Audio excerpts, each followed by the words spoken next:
barakatuh. Bismillahirrahmanirrahim. Rabbi shrah li sadri wa yassir li amri wahlul 'uqdatam min lisani yafqahu qawli. Mi nombre es Aziza Divelo, soy psicóloga y hoy vamos a estar hablando sobre algunas tradiciones islámicas en la psicología moderna. Inshallah. Bueno, pues entonces vamos a comenzar.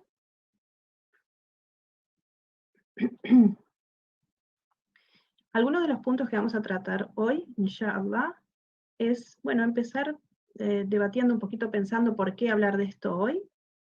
Vamos a hablar sobre la edad de oro islámica, vamos a hablar sobre principales eruditos de la psicología islámica, inshallah. Vamos a comentar algunas barreras de entrada para los musulmanes en la psicología convencional moderna.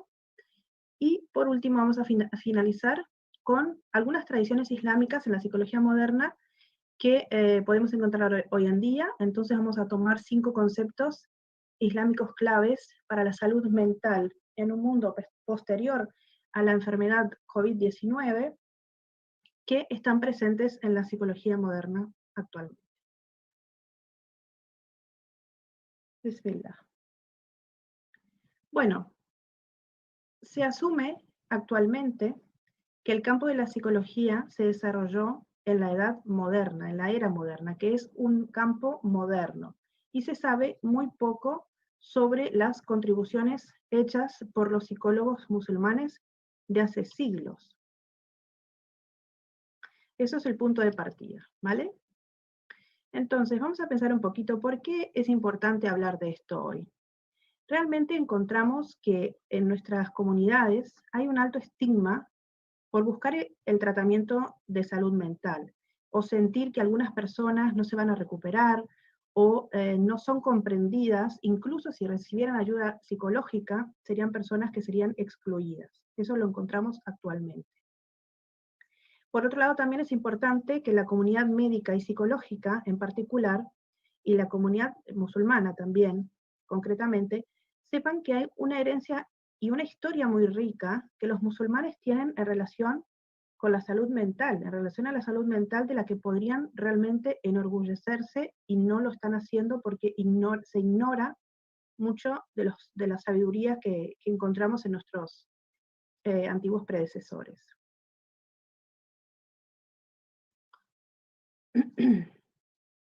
Bueno, vamos a hablar un poquito brevemente sobre la edad de oro islámica. Esta es una época que dura aproximadamente alrededor del siglo VI y el siglo XIII.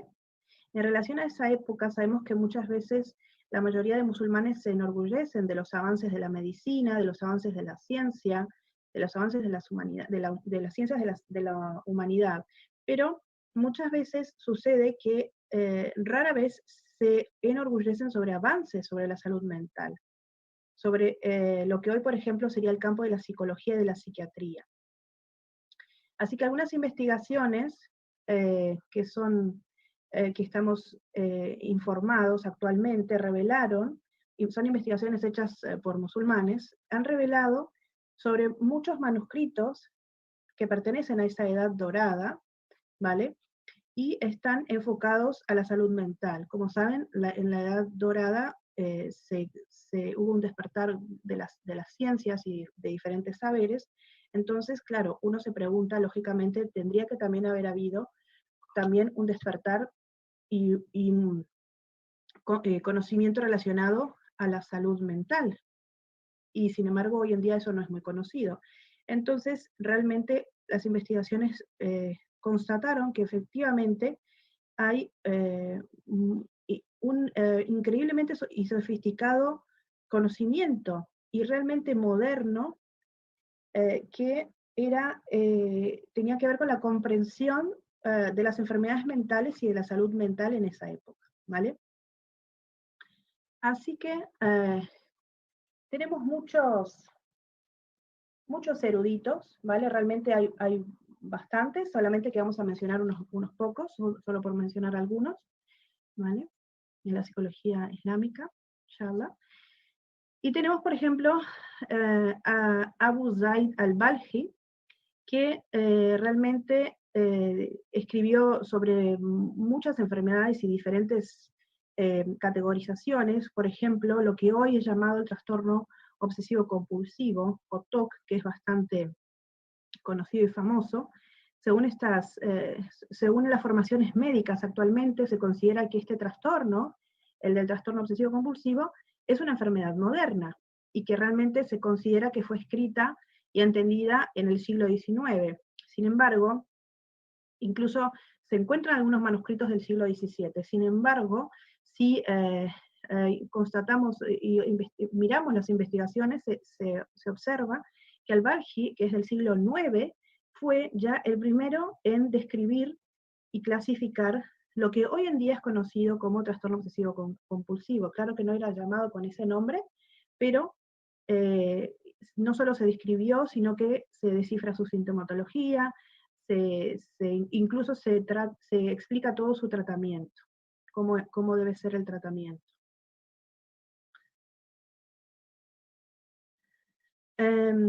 Hoy en día, por ejemplo, para las personas que conocen algo relacionado a la psicología, o es bastante conocido el diagnóstico, el manual de diagnóstico de psiquiatría, que es el DSM-5, que es utilizado para diagnosticar y utiliza ciertos criterios. Esos criterios son exactamente los mismos criterios que ya fueron descritos en el siglo IX, por ejemplo, por Al-Balji. Así que este señor, que fue un musulmán, polimático, matemático, médico, fue psicólogo, científico, fue el primero en describir el TOC, las fobias, diferenció entre psicosis y neurosis, fue el primero en clasificar los trastornos neuróticos, y fue pionero en la terapia cognitiva, la que hoy actualmente se le menciona, se llama CBT en inglés, o TCC, que es terapia cognitiva conductual, considerada también hipermoderna, y una de las terapias que tiene mayor éxito y investigación en la actualidad. Bueno, pues él es el pionero en este tipo de terapia. También clasificó y diferenció lo que llamamos depresión endógena y exógena, que hoy podemos decir sería la depresión que es causada por el exterior, o la depresión causada por algo interior, algo que hoy puede parecer obvio y normal. Sin embargo, estamos hablando de que esto fue ya clasificado y diferenciado en el siglo IX. También se le atribuye a Al-Balji el famoso concepto que hoy es muy conocido hace muchos años, el concepto de higiene mental. Para las personas de la salud mental que conocen muy bien este término, es un término muy famoso, muy importante. Este es el origen de ese término. Entonces, y otra de las cosas que hizo Al-Balji es contribuir a la normalización de la búsqueda de tratamiento psicológico. Imagínense, en esa época, él estaba hablando ya de normalizar y no estigmatizar a este tipo de búsquedas de tratamiento psicológico. Él decía, si el nafs o la psique se enferma, el cuerpo también puede no encontrar alegría en la vida con el desarrollo de una enfermedad física. Así que también trabajó mucho sobre la normalización de la angustia y la enfermedad psicológica. Hoy realmente uno de los principales objetivos, ¿no?, de los psicólogos es normalizar la enfermedad psicológica, ¿vale? Un poco romper los mitos que hay en torno a eso. Entonces, realmente es curioso que si bien en este momento aún se sigue considerando vergonzoso decir que uno acude al psicólogo, hay aspectos que todavía siguen considerándose tabú. Imagínense que hace más de un milenio Al-Balji, Abu Zaid al-Balji, escribía ya sobre la importancia de normalizar las aflicciones psicológicas. Bueno, vamos a seguir entonces, solo por mencionar, como dije, algunos de los eruditos. Vamos a seguir con Abu Bakr al-Razi, que practicó numerosas especialidades también, cirugía, ginecología, obstetricia, oftalmología, etc. Compuso uno de los primeros tratados de psicología y psiquiatría. Él fue el que dirigió uno de los hospitales más importantes de Bagdad, y fue el primero en poseer una sección para enfermos mentales, ¿vale? Él trabajó mucho sobre la importancia de empatizar la relación entre médico-paciente. Entonces explica, el médico, aunque tenga sus dudas, siempre debe hacer creer al paciente que se recuperará, pues el estado del cuerpo está ligado al estado de la mente. Imagínense esa fecha, algo que hoy todavía se sigue a veces dudando, si la mente afecta al cuerpo y viceversa. En esta época ya, esto ya estaba claro. Bueno, por último tenemos a Ibn Sina o Avicena, que se conoce ese nombre traducido al español, que se conoce también como el doctor de los doctores. Es uno de los principales médicos, ¿no?, de todos los tiempos. Uno de sus textos más famosos es el Canón de la Medicina, también conocido como el Canón de Avicena. Es considerado uno de los libros más famosos de la historia de la medicina. Los mayores placeres físicos, decía, pueden parecer provenir de la comida y la actividad sexual. Sin embargo, el ser humano puede dejar de lado estos deseos en busca de una actividad psicológica más significativa. Bueno, como vemos, siglos antes de la emergencia en Europa, los musulmanes eruditos ya habían estudiado y practicado la psicoterapia holística documentada, tenían un manejo médico de los trastornos, tenían también un manejo de los cuidados posteriores psiquiátricos y estrategias cognitivas para su tratamiento. Todo esto estaba sucediendo en esa época. Incluso la primera sala de psiquiatría, como dije, ya se construyó en el siglo VIII, en Bagdad, en Irak, como parte del sistema islámico hospitalario, ¿vale? Era algo multidisciplinario, ¿vale? Que incluso hasta tenía también la figura del referente espiritual como parte de toda esa consulta médica. Entonces, este hospital, ¿vale? Este proyecto se convirtió en un elemento fundamental para muchos otros hospitales que fue una referencia. A la misma vez, teníamos, por otro lado, en el otro lado del imperio cristiano, vemos cómo el imperio albergaba a los enfermos mentales, el imperio cristiano albergaba a los enfermos mentales en los monasterios, ¿vale? Las enfermedades eran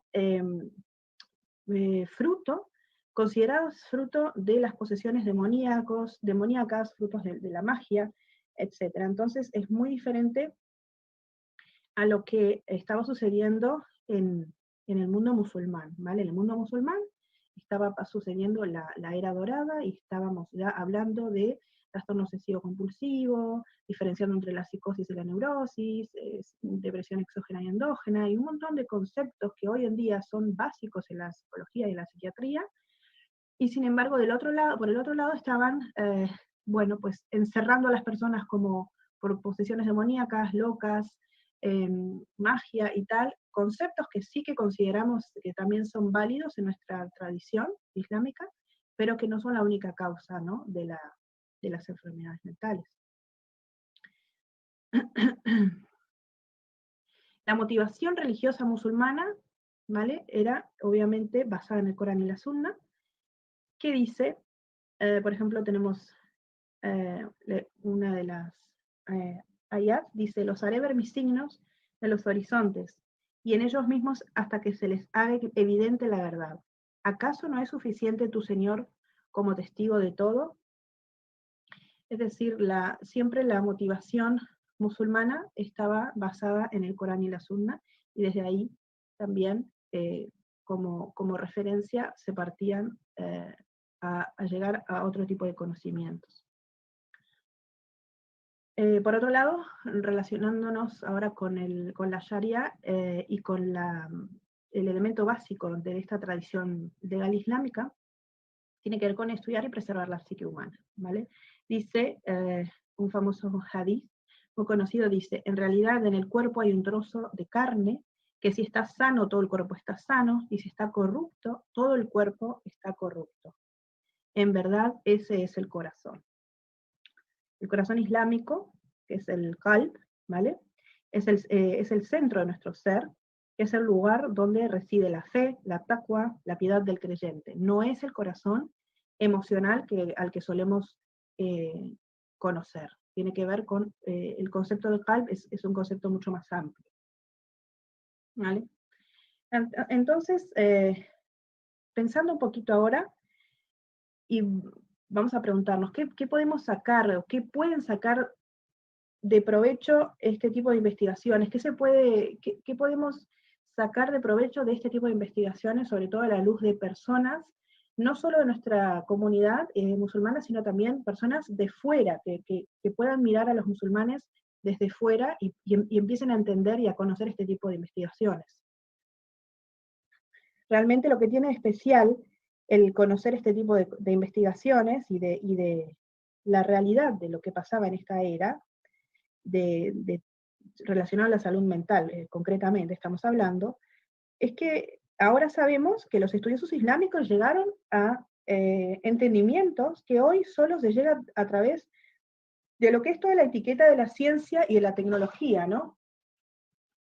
Realmente, si pensamos a la luz del Corán y la Sunna, vemos que hay versos que hablan sobre prestarle atención y cuidados especiales, específicamente que seamos muy amables con las personas que tienen dificultades, que son vulnerables, que los alimentemos adecuadamente, que los cuidemos lo mejor que se pueda, ¿no? Realmente el discurso islámico, en oposición al discurso moderno, ¿vale? En este lugar, la religión y la ciencia no están en contradicción desde el punto de vista islámico. Sin embargo, en el discurso moderno, la ciencia y la religión están en oposición. Entonces, ¿qué pasó? ¿Por qué por qué se detuvo esa transmisión de conocimientos de eruditos del estilo de Al-Balji, Benzina, Ar-Razi y un montón de otros? ¿Por qué? ¿Qué sucede? Pues bueno, así como encontramos la edad de oro, encontramos también lo que llamamos el declive. Es lamentable, pero es así, la mayoría de las sociedades sufren en algún momento lo que llamamos el colonialismo, ¿vale? Y es así como hoy en día se desconoce todo nuestro pasado, y cuando las personas tienen aflicciones psicológicas, decimos lo mismo que se decía en el Imperio Cristiano, por ejemplo, que están poseídas, que tienen mal de ojo, que tienen magia, y como dije antes, no es que debemos negar que eso existe para nada, porque sabemos que eso forma parte de nuestro sistema de creencias, pero no es la única opción de respuesta para con alguien que le aqueja un mal psicoemocional, ¿vale? En el periodo de declive vemos que hay un alejamiento de todos esos avances de los que habían llegado nuestros eruditos, a los que han llegado nuestros nobles predecesores, y otra vez avanzamos a la oscuridad, volvemos a esas discusiones donde todo se explica desde el punto de vista espiritual y no se incluye el aspecto médico, psicológico, de manera integrativa, ¿no? Muchas veces cuando oímos cosas también, la psicología islámica es un invento, no nos puede ayudar en nada, la psicología es haram, solamente hay que hacer dua y rezar y todo lo demás no hay que hacer nada. Bueno, y todo este tipo de comentarios o cuando la persona tiene, por ejemplo, una enfermedad y se le atribuye a que eso es falta de fe y todo eso, en realidad sabemos que la psicología islámica no es ningún invento, que es una unión de esos saberes a la luz del Corán y la Sunna, y que la edad dorada islámica tuvo sus eruditos, mashallah, que hablaron de psicología, hablaron del Ilm al-Nafs, que es como se conoce en árabe, ¿vale? El estudio del alma, Ilm al-Nafs, la sabiduría que encubre estos estudios, y aún hoy, mashallah, tienen todo este proceso de desarrollo. Entonces, alguna de las barreras, si pensamos de la entrada para los musulmanes en la psicología convencional moderna, ¿vale? ¿Qué pasó? Que todos estos saberes no han llegado, no han visto la luz, han visto la luz, pero no se sabe, porque hoy en día todos esos conceptos que mencioné antes existen en la psicología moderna. Lo que pasa es que no se les atribuye a los verdaderos creadores. Entonces, ¿qué pasa? Hubo una falta de confianza de incluir esos saberes reveladores, ¿no? Que no eran considerados científicos desde la perspectiva colonialista, ¿vale? También, o sea, vemos claramente cómo el colonialismo secuestró todo lo que no entraba dentro de esos estándares. La modernización de los países también, de muchos de los países árabes y muchos de los países de Europa, fue de acuerdo a esos estándares coloniales. El lenguaje árabe también fue una barrera en este colonialismo porque obviamente muchos de los textos estaban escritos en árabe clásico, en donde no muchas personas podían participar en su comprensión. Y también vemos que las raíces de la psicología convencional, en la psicología secular, moderna, a menudo se oponían a la cosmovisión islámica, ¿no? Entonces, bueno, un poco habiendo hecho todo este recorrido, breve recorrido, para comprender un poquito la introducción, entonces a la luz de todo eso vamos a observar algunas de las tradiciones islámicas que encontramos actualmente en la psicología moderna. Entonces, se me ocurrió presentarlo así muy breve, como 5 conceptos clave que son clave para la salud mental en un mundo como hoy, ¿vale? Y son las tradiciones islámicas que encontramos en la psicología moderna, pero la psicología moderna quizá no lo menciona así. Entonces vamos simplemente a mencionar el concepto de la tolerancia a la incertidumbre, el centrarse en lo positivo, la práctica de la gratitud, la meditación y la contemplación y la oración. Si observamos hoy en día la psicología moderna, la tolerancia a la incertidumbre está muy de moda, entonces en estos días el énfasis de la tolerancia a la incertidumbre está en la etapa de cualquier terapia, ¿no? Entonces, personalmente, yo cada vez que observo la psicología moderna y observo qué es lo que se está enseñando a las personas actualmente a hacer en psicoterapia y tal, no solo a los pacientes, sino también a los profesionales, pienso realmente estos conceptos ya son parte de nuestra relación, de nuestra tradición, perdón. Entonces ahí es donde uno tiene que ir directamente a la fuente profética, a la fuente islámica, ¿no? Entonces realmente la tolerancia a la incertidumbre, como mencioné, es algo que está y forma parte de nuestra tradición, y podemos aquí tener un hadith para tener una evidencia de ello, ¿vale? Simplemente estoy tomando algunas evidencias, hay muchas, pero a los fines didácticos de hoy, de que se comprenda. Entonces este hadith explica, dice, ten presente Allah y Allah te protegerá. Sé consciente de Allah y lo encontrarás al frente de ti. Si pides, pídele a Allah. Si buscas ayuda, busca ayuda de Allah. Y sabe que si la nación se reuniera para beneficiarte en cualquier cosa, no te beneficiarían excepto en lo que Allah ya haya decretado. Y si se reunieran para dañarte con cualquier cosa, no te dañarían excepto con lo que Allah ya haya decretado en su contra. Las plumas se han levantado y las páginas se han secado.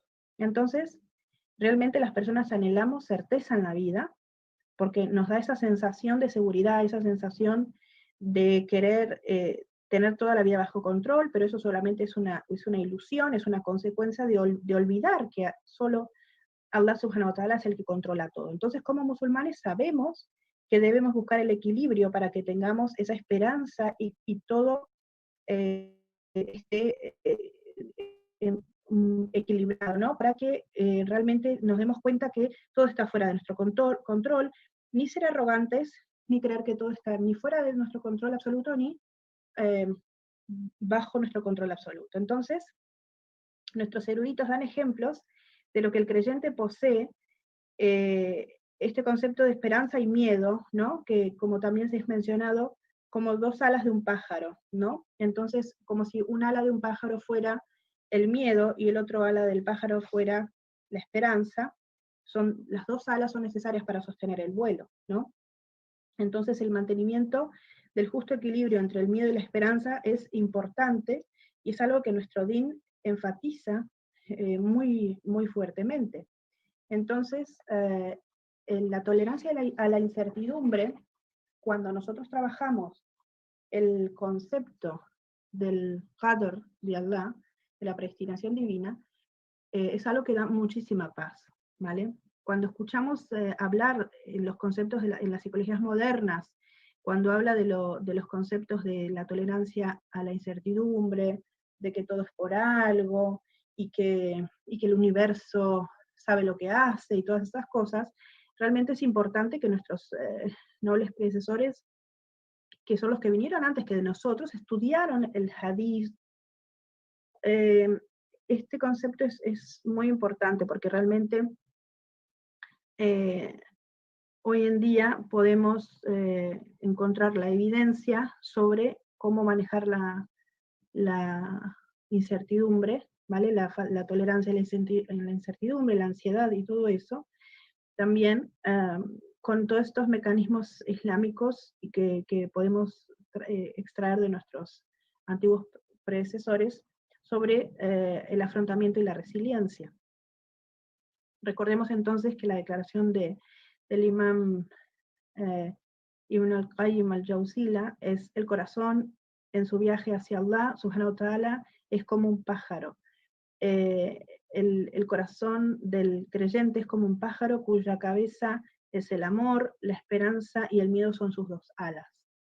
¿Vale? Entonces, yendo ahora al segundo punto, de centrarse en lo positivo, es otra de las tendencias que encontramos actualmente en la psicología moderna, que se está utilizando muchísimo, que es centrarse en lo positivo, que todo lo que se está diciendo tiene que ver con eso, concentrarse en lo positivo, en el vaso lleno y no en el vaso vacío y tal. Y nosotros tenemos aquí un concepto realmente importante desde el punto de vista islámico, un principio islámico general que aplica para nuestras mentes y nuestros corazones, de que todos nuestros asuntos son buenos, aunque no parezca al principio, aunque no sepamos por qué los asuntos pero son buenos, aunque sintamos, aunque pasemos dificultades. Y eso es importante porque entonces esto puede hacernos llevar la incertidumbre, la esfera de lo desconocido, a la esfera de la certeza, de la tranquilidad, ya que sabemos en última instancia que Allah subhanahu wa ta'ala está a cargo de todo, y eso ayuda obviamente, a sentar las cosas, a salir del miedo, de la ansiedad, la desesperación, ¿vale? Obviamente todo esto se relaciona también con el concepto del tawakkul, de hacer lo que está en nuestras manos, y lo que no está en nuestras manos dejarlo a nuestro creador, ¿vale? Y confiar absolutamente en el resultado, ya que es el que está en manos de Allah subhanahu wa ta'ala. Aquí tenemos una de las evidencias también que dice: es sorprendente el caso del creyente, en todo asunto hay un bien para él, y esto no ocurre con otro que no sea creyente, pues si le llega la prosperidad, es agradecido con Allah, y eso es bueno para él. Y si le llega una adversidad y es paciente, también eso es bueno para él. Entonces, tenemos también un hadith que dice: soy como mi siervo cree que soy. Es decir, esto tiene que ver también con el tipo de visión que tenemos las personas, ya que como interpretamos la realidad, ¿vale? Como interpretamos la realidad es como es nuestra vida, no es como la vida no es como es, sino como nosotros la interpretamos, como la visualizamos. Otro de los conceptos importantes es la práctica de la gratitud. Hoy en día se da muchísima importancia a ser agradecidos, hay un sinfín de ejercicios para practicar la gratitud cada día. Se dice que incluso cada respiración hecha con gratitud va a aligerar nuestro andar por la vida, nuestro entorno, etc. Se dan muchísimas sugerencias de utilizar diariamente palabras de gratitud como parte de nuestro vocabulario, ¿vale? Entonces, existen muchísimas investigaciones que confirman, obviamente, los beneficios de la gratitud. Realmente hay investigaciones de personas con diferentes enfermedades, diferentes situaciones, que aplicados ciertos ejercicios de gratitud, ciertas pautas, estas personas obtienen una mejoría en sus tratamientos, en sus enfermedades. Y si vamos a nuestro DIN, nosotros tenemos absolutamente incorporado el aspecto del tashakkur, de la gratitud, ¿vale? Sabemos muy bien que tenemos que ser agradecidos, y tenemos también lo que mencionamos tasabbur, ¿no? Que es la paciencia constante con gratitud. Entonces, el agradecimiento es una virtud realmente que estuvo siempre presente en los modales de los profetas. Siempre el agradecimiento primero a Allah Subhanahu wa Ta'ala y luego a los padres, a las personas, a las bendiciones. Ser agradecido es un acto de adoración, es una ibada. Y el Corán tenemos aquí que dice, si le agradecen, Él incrementará su sustento. Incluso nuestra religión nos insta a ir más allá aún, ya que somos ser agradecidos con lo que implica el mundo todo, absolutamente, y con el qadr de Allah, ser agradecidos con lo que Allah decrete para nosotros, ya que Él sabe más y nosotros no sabemos. Vamos a pasar ahora a la meditación y la contemplación. Sabemos muy bien que está clarísimo hoy en día los beneficios de la meditación, es de pleno conocimiento, hay muchísimas investigaciones al respecto, y muchas personas actualmente están buscando una conexión espiritual profunda, pero realmente no saben cómo, muchas veces cómo hacerlo, cómo implementarlo en la vida diaria, muchas veces se sienten desconectados, recurren a prácticas que tienen grandes efectos, ¿no? En la salud mental, en el bienestar, puede ser como el mindfulness, el yoga, etcétera, pero hay falta de consistencia, a veces no se sabe cómo integrarlos en la vida. Entonces, por ejemplo, relacionado al mindfulness, sabemos que el mindfulness actualmente es algo absolutamente conocido y utilizado en todo el mundo, y es algo que tiene muchísimo éxito y no menciona a Dios, está preocupado por un bienestar emocional, está diseñado para cultivar la mente, se enfoca en el cuerpo, la mente, el desapego emocional, etc. Y es una de las prácticas de meditación que también tiene más investigación en el mundo contemporáneo. Y si lo comparamos con la perspectiva islámica, ¿vale? El mindfulness islámico, podríamos decir, realmente, por decirlo de una manera, pero en realidad esto ya existe en nuestra tradición, y tiene que ver con el muraqaba. Muraqaba, ¿qué es? Es cuando nosotros estamos con un pleno conocimiento de que Allah Subhanahu wa Ta'ala siempre está mirando en todo momento, entonces como consecuencia desarrollamos una mayor atención a cuidar de nuestras propias acciones, nuestros propios pensamientos, nuestros propios sentimientos, al estado interior de nuestro ser, ¿vale? En el contexto islámico, entonces, el mindfulness, la atención plena, tiene la virtud de muraqaba, que es esa palabra que deriva de la raíz que significa observar, mirar con atención, ser conscientes, estar atentos en el momento presente. No es algo nuevo en el Islam, es algo que nuestros antiguos eruditos hicieron y hablaron muchísimo de la contemplación, de la meditación. Implica tener conciencia de Allah Subhanahu wa Ta'ala en nuestro centro, lo cual nos lleva absolutamente al tener presente a Allah cotidianamente, nos lleva a un estado de taqwa, de piedad, ¿vale? Allah dice en el Corán, dice, recuerda que Allah sabe lo que hay en tu alma, así que ten cuidado, sepa que Dios conoce lo que hay en sus corazones, sepa que Dios es absolvedor y indulgente. Entonces, quiere decir que realmente es un concepto absolutamente integrado, el concepto de meditación, de contemplación. Algunas personas dentro del Islam incluso todavía no comprenden este concepto en el mundo moderno, ¿no? No comprenden este concepto y creen muchas veces que no es permitido, que no está en línea con nuestra creencia, pero realmente la meditación, la contemplación es en absoluta sintonía con esta creencia. En las enseñanzas islámicas no hay conflicto, ya que la meditación contemplativa es algo que realmente podemos integrar a nuestras vidas cotidianas y muy fácil de complementar, ¿no? De implementar. Por ejemplo, para ello podemos aplicar las 3 R's, ¿no? Retiro, reflexión y recuerdo.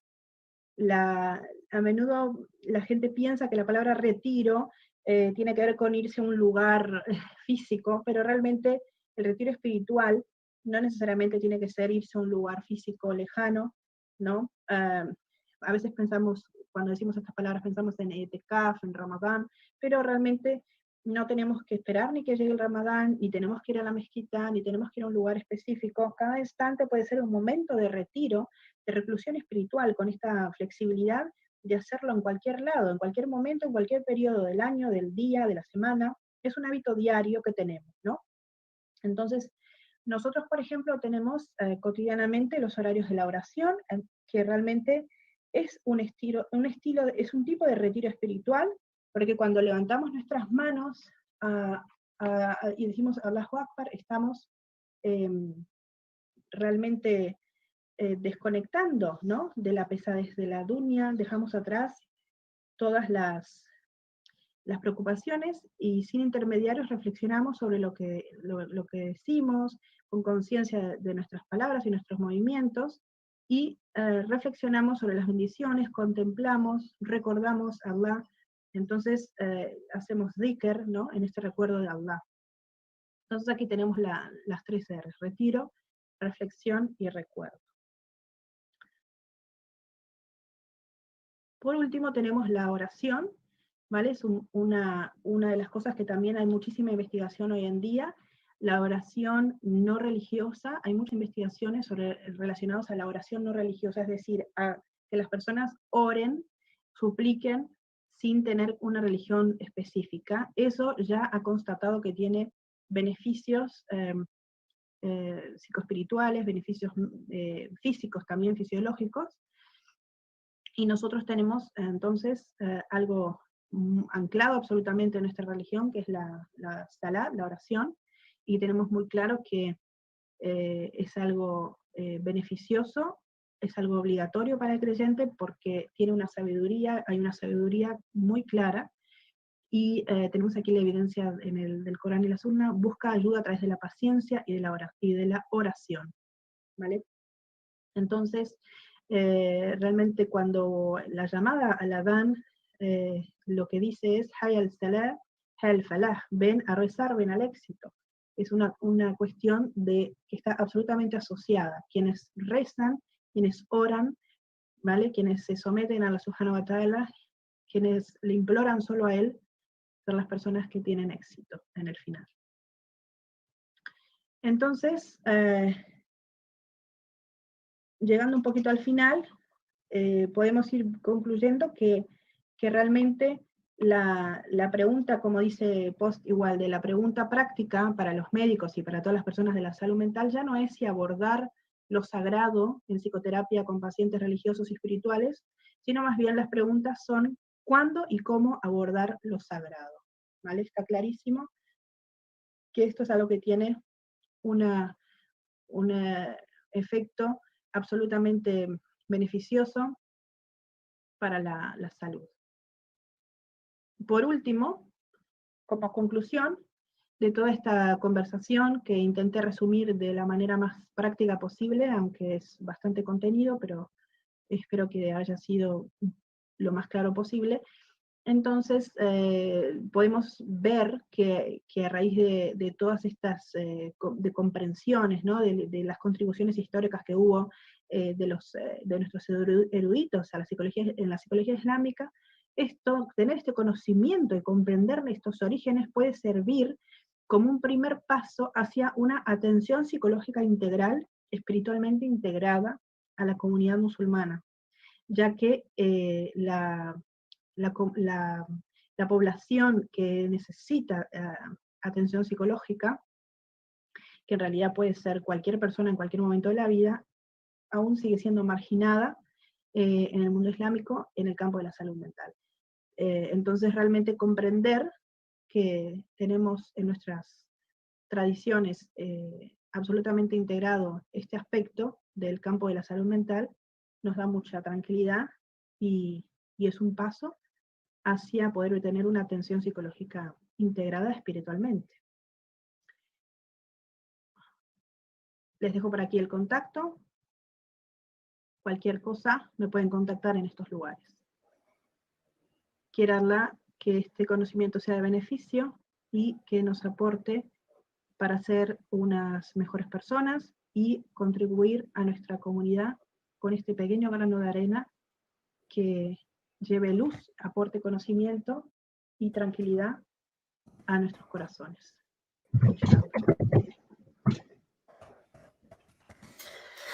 Salam alaikum, hermanos. La verdad es que estamos muy felices por tu contribución. La verdad, igual tienes un conocimiento bastante amplio y una experiencia en todo el estudio de la psicología. Tu ponencia ha sido muy enriquecedora porque prácticamente nos muestra cómo desde los años 849 ya se hablaba de todos los tratamientos de la psicología y la psiquiatría, un legado muy enriquecedor para todos los musulmanes, y cómo nosotros ahora lo llevamos a toda la creencia y a la fe islámica. Antes de cederte el micrófono, me gustaría compartirles un poco a todos nuestros invitados, en especial parte de tu trayectoria. La hermana Isa Di Velo es licenciada en psicología. Ustedes ahorita la habrán escuchado, todo el acervo cultural que trae de conocimiento, puesto que es una especialista en psicología clínica, en psicoterapia integrativa, tiene un posgrado psiconeuroinmunológico y psico-oncológico para la clínica privada y hospitalaria. Ella también está especializada en el EMDR para el tratamiento de traumas psicológicos, con un enfoque cognitivo y conductual en el área de terapia. Esto lo ha estudiado y lo ha aplicado en España, en Italia, también su formación ha sido en Uruguay. Su experiencia en la docencia para el ámbito médico psicológico ha sido muy amplio. Es facilitadora también de la psicología transpersonal y humanística.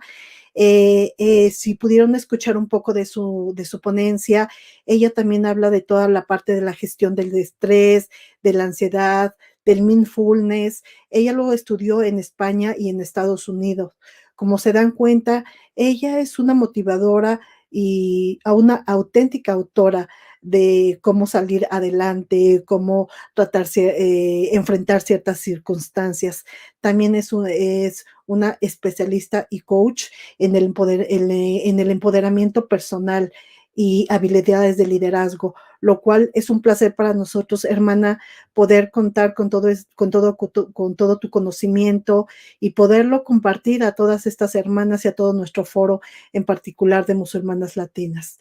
La hermana Sisa también es profesora de español como lengua extranjera, y si pudieron ustedes captar, ella su psicología la aplica islámicamente a toda esta labor profesional que está desarrollando. Actualmente ella está fundando la psicología islámica online. eh, Ella nos ayuda a reivindicar la importancia del uso de la psicología en la comunidad musulmana, y pues como ustedes pudieron darse cuenta, ella nos ayuda también a romper todos esos tabúes y mitos sobre todo el uso y la salud mental, reconociendo toda esa raíz islámica de la psicología moderna y con toda la información que traen nuestros predecesores y todos los sabios. Entonces, como se pueden dar cuenta, tenemos a una mujer, a una hermana bastante preparada con todo este acervo, y de verdad espero en Allah subhanahu wa ta'ala todo esto pueda servir para todo nuestro foro en particular. Y hay una parte que me encantó, que ella habla de fortalecer no nada más una fe. Ella nos compartió varios hadices muy hermosos donde habla de la fe, habla de la tranquilidad, habla de el cómo comportarse ante ciertas circunstancias. Y hay un pequeño hadith de Abu Dahar que reportó el mensajero de Alá, y dice que nunca empequeñezcas una buena acción, aún tan pequeña como el recibir a tu hermano musulmán con un rostro alegre. Toda acción aprobada por la Sharia o la ley islámica que nosotros los musulmanes nos apegamos es considerada como buena y beneficiosa.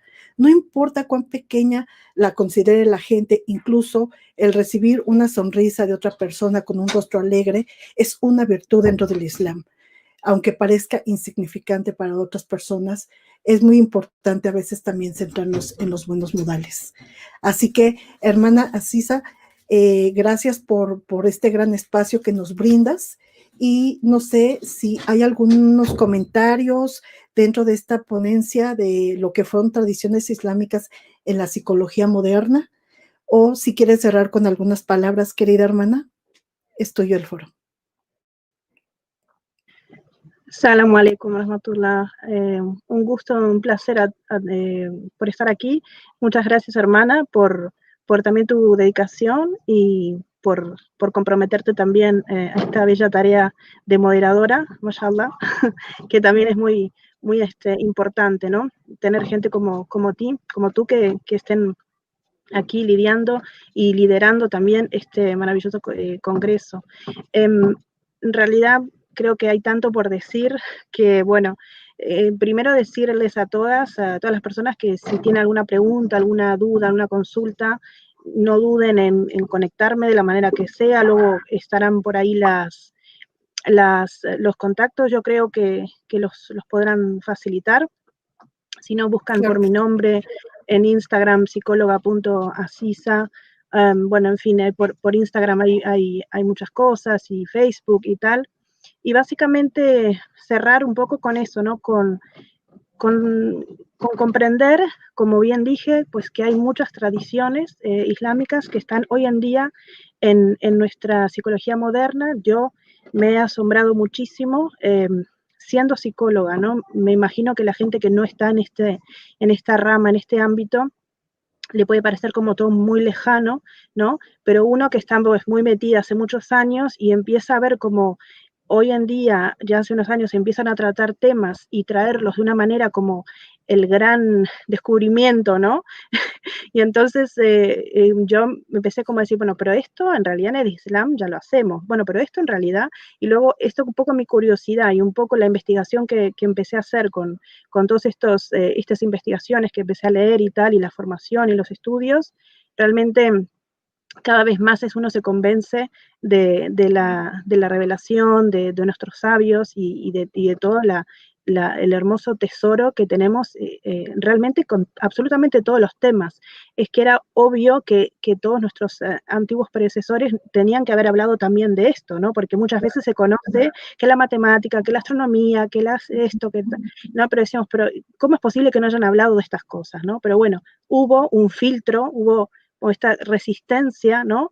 Entonces, hoy en día, alhamdulillah, hay muchos investigadores musulmanes a nivel internacional que están trayendo toda esta tradición, ¿no? Traduciendo, trayendo a la luz y estamos todos como alucinando de todas estas cosas que hoy en día son consideradas súper modernas y en realidad esto viene de dónde viene, ¿no? Del siglo IX, de nuestros sabios. Entonces, y ellos mismos romper con todo este tabú, ¿no? De la psicología y sobre todo comprender que sí que es verdad que existe, que sí la magia, que el mal de ojo y todas estas cosas, obviamente que existe y nosotros los contemplamos, ¿vale? Pero realmente no tenemos que verlo solo como las únicas causas, ¿no? Así que bueno, no sé si hay una pregunta por ahí, quizá. Gracias, hermana. Y pues justamente en lo que estamos preparadas para las preguntas, como me da mucho gusto, mashallah, y de verdad que Alá te bendiga por compartir todo tu conocimiento y tu experiencia. Y nos damos cuenta cómo nosotros como creyentes, como musulmanes, cómo todo nuestro comportamiento se va ajustando a cada mandato de Alá y cómo vamos trabajando en diferentes dimensiones. Una es la fe, que es la parte importante, es la base, la que nos permite acercarnos a Allah subhanahu wa ta'ala. La segunda es toda la conducta que tenemos a partir de todo lo que se nos solicita y el carácter, el cómo nos comportamos hacia afuera. Entonces, prácticamente nuestro Islam comprende una sumisión totalmente a Allah subhanahu wa ta'ala, siendo nuestra base el Corán y la Sunna, como tú bien lo comentaste. Pues gracias, querida hermana Aisha, insisto, perdona, Sisa, Sí. la verdad que Alá te bendiga. Y bueno, déjame nada más verificar si tenemos alguna pregunta. Gracias, Monse. Entonces vamos con una pregunta que es la hermana, un segundo, nos pregunta la hermana Seima Cailla. ¿Podría pensar en el concepto de resiliencia y que islámicamente está incluido entre nuestras fuentes? Es muy interesante cómo pueden enlistar innumerables conceptos que en el Islam en sus aporta y la psicología puede armonizar y desglosar. ¿Comentario, hermana?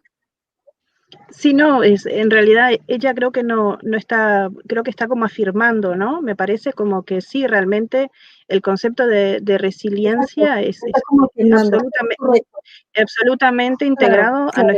a nuestra tradición islámica, absolutamente, está en total sintonía, claro.